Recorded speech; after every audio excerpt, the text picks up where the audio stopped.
हम तो यार 9 बजे निकले बड़े ठीक 11 बजे यहाँ से 2 किलोमीटर दूर मक्खनपुर गांव में हमारे दलित परिवार की पैतृक जमीन थी। उस जमीन को कब्जाने के लिए यहाँ के तथाकथित भूमाफियाओं द्वारा जबरदस्ती सरकार बंधुओं कम से कम 15 दिन चला। मेरे सारे लोग पीड़ित लोगों ने 15 दिन तक लगातार इलाका पुलिस थाना करहेल को सूचित किया, लेकिन एक भी दिन करहेल पुलिस ने एक भी दिन किसी मुलजिम के यहाँ किसी आदमी के यहाँ कोई दबिश नहीं दी।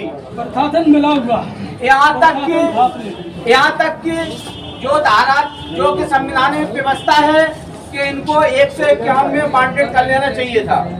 अरे उनसे रुपया ले लिया तो उनको न करते, हमसे रुपया नहीं लिया तो हमको वांटेड कर देते, तब भी हमें गोली नहीं लगती। हमारे आदमी में गोली मार दी गई और गोली मारने के बाद साथियों गोली मार दी गई और गोली मारने के बाद जब हम लोग थाने पहुंचे तो हमको नाना प्रकार के आश्वासन दिए गए और ये कहा गया कि हम जो है 24 घंटे में मुलजिमों को गिरफ्तार कर लेंगे।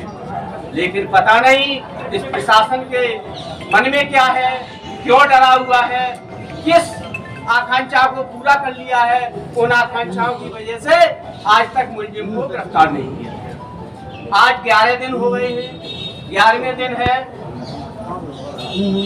आप ये समझ लीजिए यहाँ पर जो 20% आदमी ऐसे हैं, इन्हें ये मालूम है कि फलाना मुलजिम फलाने फ्लैट में लेटा है, फलाना मुलजिम फलानी जगह घूम रहा है, और हमारी पुलिस को, इतनी बहादुर पुलिस को ये नहीं मालूम है कि मुलजिम कहाँ पर।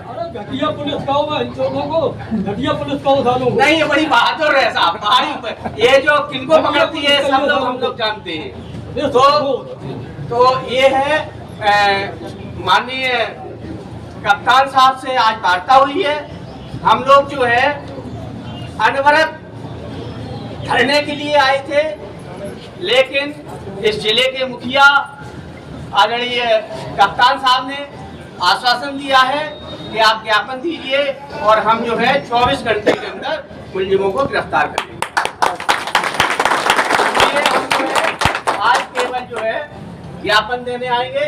और देखिए आज पूरा पीडीए परिवार मेरे साथ है, पिछड़ा दलित अल्पसंख्यक ये सब मेरे साथ हैं।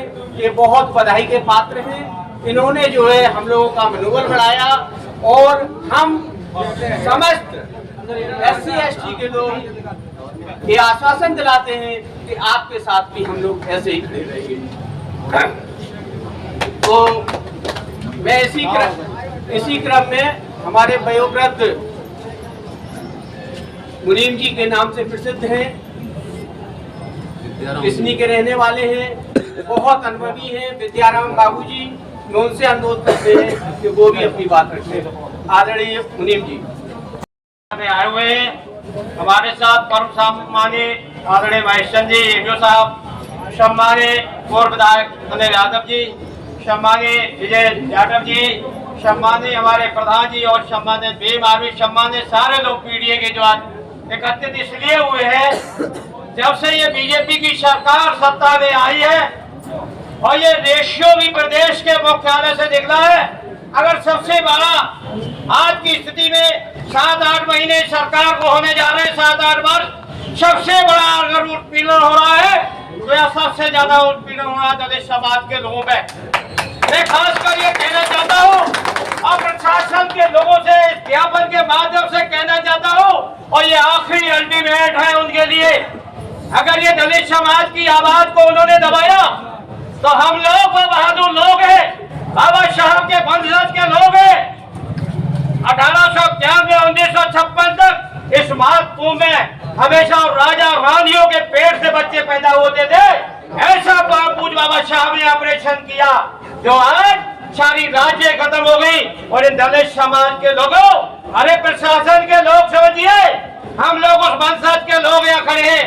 कभी पीड़ा और कभी हम लोगों ने ना अन्याय किया, न कभी किसी के साथ अन्याय करता हूँ। तो हम अपनी बात कॉन्फ्रेंस के माध्यम से आदरणीय विधायक हमारे अनिल यादव जी, आदरणीय रामचंद्र जी, सम्मानित सभी पीडीए के लोग जहाँ खड़े हैं, आपको ज्ञापन के माध्यम से हम आए हैं और आपको ये कहना चाह रहा हूँ, जो भी मुख्य आरोपी हैं उनको जल्द से जल्द आपने गिरफ्तार न किया तो हम लोग सड़कों में इसका बिल्कुल बजाएंगे।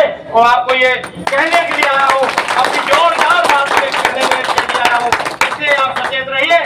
जो मुख्य हमारे आरोपी हैं जिन्होंने दलित समाज को शरेआम गोली मारी है, तो आपसे ये हम न्याय के लिए भीख मांगने नहीं आए हो। हम लोग बहुत ताकतवर भारत में लोग पीडीए के लोग हैं। मैं ऐसी बात को अपनी विराम को मैं देता हूँ। आइए लोगों का बहुत बहुत स्वागत, बहुत बहुत वंदन, बहुत बहुत जय भीम, जय भारत। संघर्ष में आए सभी साथी, महिलाएं, बुजुर्ग, आज आपका इस तहसील मुख्यालय पर जमा होना बता रहा है कि आपके लिए भी आवश्यक है और प्रशासन को भी जाग जाना चाहिए। इस तरीके से अगर काम चलेगा तो शायद हम लोगों को बहुत देर तक नहीं दबाया जा सकता। मैं बहुत जोशीला भाषण तो नहीं देता हूँ, एक बड़े छोटे शब्दों में कह देना चाहता हूँ, जब जब आपने जुल्म करने की कोई सीमा होती है, बर्दाश्त करने की कोई लिमिट होती है, दोनों तरफ से काम नहीं चलेगा कि आप दबाएं भी, धमकाएं भी और न्याय भी न मिले। आप बड़े स्पष्ट शब्दों में कह देना चाहते हैं, प्रशासन को आज इस जुलूस के लोकतंत्र के माध्यम से समझ लेना चाहिए। बहुत शांति लोग हैं और शांति के साथ काम करना पसंद करते हैं और शांति के साथ अपनी बात रखने आए हैं, लेकिन शांति का मतलब ये नहीं है कि हम किसी की बिल्कुल आँख बंद करके हमारे रखे रहें और हम इसी भरोसे में बैठे रहें।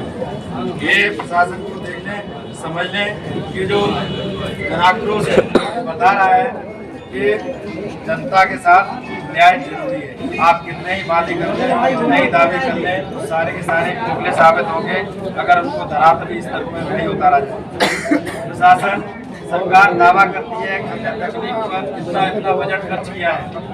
डीजीपी महोदय का ही मैंने बयान सुना था कि पुलिस विभाग ने बहुत तकनीकी उपकरण हासिल किए हैं, लेकिन जब ये मान लिया गया है कि पुलिस ने FIR दर्ज कर ली है, धाराएं भी ठीक लगाई हुई, लेकिन आगे अभी तक गिरफ्तारी न होना इस बात का संकेत है कहीं न कहीं प्रशासन हम लोगों की मिली भगत आज की तकनीकी के जमाने में भी अगर आप आदमी को इतने समय तक नहीं पकड़ पा रहे, देख पा रहे हैं, तो प्रशासनिक बहुत बड़ा भूल तो नहीं कहूँगा, ये जानबूझ के किया हुआ ही काम माना जाएगा। इसलिए मैं आप सबसे आए से लोगों से अनुरोध करता हूँ, बहुत बहुत धन्यवाद करता हूँ। जब जब ऐसी जुल्मियत होगी आप इसी तरीके से अपनी बात रखेंगे और जरूरत पड़ेगी तो इस आंदोलन शांत जनाक्रोश से भरने का काम करेंगे। जय भीम, जय भारत।